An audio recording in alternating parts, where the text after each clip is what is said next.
Bienvenue dans Figure de maths, le podcast qui vous fait voyager dans le temps à la rencontre de celles et ceux qui ont façonné les mathématiques. Aujourd'hui, nous allons suivre le parcours hors du commun d'une femme russe, brillante, passionnée et déterminée à faire des mathématiques coûte que coûte.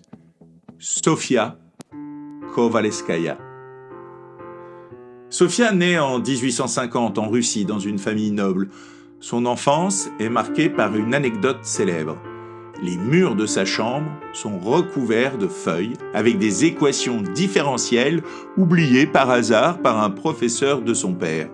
Fascinée, la petite fille apprend seule à les déchiffrer. Elle découvre bientôt l'analyse, le calcul infinitésimal et veut étudier les mathématiques. Mais en Russie, les femmes ne peuvent pas accéder aux études supérieures.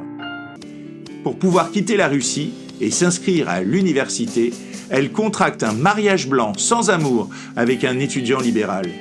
Elle part pour l'Allemagne et commence à étudier à Heidelberg, puis à Berlin, en cours particulier, car là aussi, les universités lui sont interdites. Elle est soutenue par un grand mathématicien, Karl Weierstrass, qui reconnaît très vite son génie en mathématiques. Elle devient la première femme à obtenir un doctorat en mathématiques avec les félicitations du jury en 1874. De retour en Russie, elle est refusée à l'université.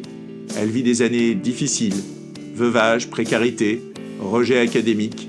Mais elle continue à écrire, publier, à chercher. En 1883, elle est nommée professeure à l'université de Stockholm.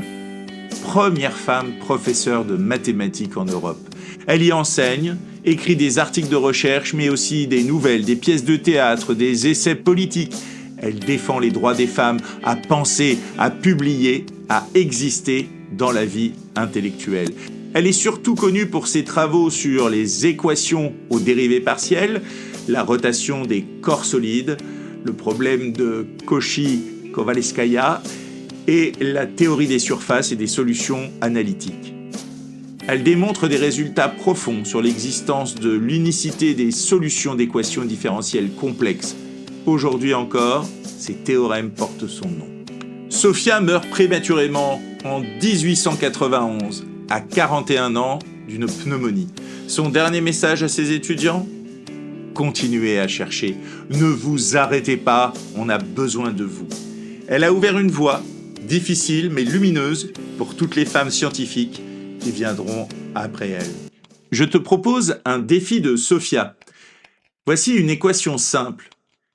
f' de x égale 2x. Peux-tu trouver la fonction f dont la dérivée est 2x ? Oui. f de x égale x au carré plus c, où c est une constante. Tu viens de résoudre une équation différentielle simple. Le même type que Sofia résolvait, mais elle, avec des conditions bien plus complexes. C'était Figure de maths, un podcast proposé par ton prof pour te faire découvrir les visages cachés des mathématiciens. À très bientôt pour un nouveau voyage dans le temps. Et n'oublie pas, les maths, c'est aussi de l'aventure.